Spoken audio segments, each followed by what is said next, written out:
I'm Dan, this is Tim, and what we're going to look at today is a technique in Aikido called kaitennosae, sort of related to kaitennosae. For those Aikido aficionados, they'll know what those are. But we're going to add in atemi because I believe it's underutilized, and we're not going to there's not going to be a break fall, and you can tell we're not wearing uniforms because we're gearing this series to more outside the dojo, out of the realm of friendly training. So it's going to be kaitennosae with atemis.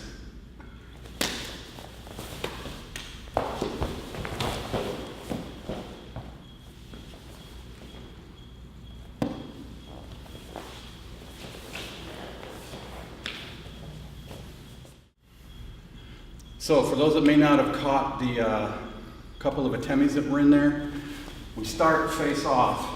When he throws his first punch, I'm slightly moving off the line. If we were boxing, it'd be a pari or a fend or whatever you want to call it. So I'm moving off the line. At the same time that's happening, I'm striking, I'm hacking at his neck, I'm hammer fisting, backhanding, whatever you want to do. This comes out. That serves a couple of purposes. One is, if he's not fast on the second punch, I'm getting a hit in. If he is fast on the second punch, I'm at least covering it. So that's the first atemi, is here. The second atemi is coming around here. This can be a slap to the face, it can be a backhand to the face, it can be a rake to the eyes, but it transitions right into here. And then the rest is a spin and a takedown, bringing him in close. One of the important parts is making sure that when you cut this down, you cut it all the way to your navel. Because the higher your hands are, the higher he is, and the easier it is for him to get out of this. So if you cut it all the way down to your navel, it makes the rest of this a lot easier. And the reason I'm putting my knee on his head is because Aikido is a martial art first, and I want to make sure he can't do the curly shuffle to get out of this. I took my knee off his head, right.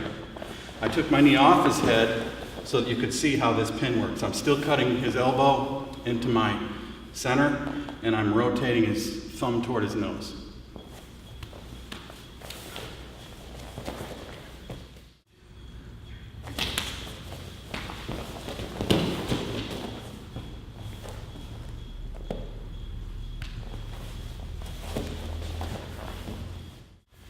Okay, the difference between the previous technique and this one was, on the previous one, I was either mentally fluid enough or I thought I had a chance to get this first atemi off.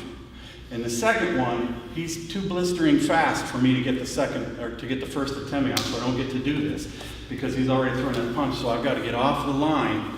So I'm still moving my head. So I'm picking up 1, 2, and I'm doing a sort of interior roll here to cut to his elbow. So on the first one, I was here. The second one, it's here. So I'm either picking it up from the inside, or I'm picking it up from the outside. You can snatch his elbow either from underneath, or you can snatch his elbow from over the top. But when you do that, don't pull his elbow, hang on, because you're really just trying to rotate his shoulder in the socket. So it's hit, rotate over, and the rest of this is the same takedown, same pin. Okay? So that's two different versions, two different ways to get to kaitennosae. One, you're going on the inside with your first atemi.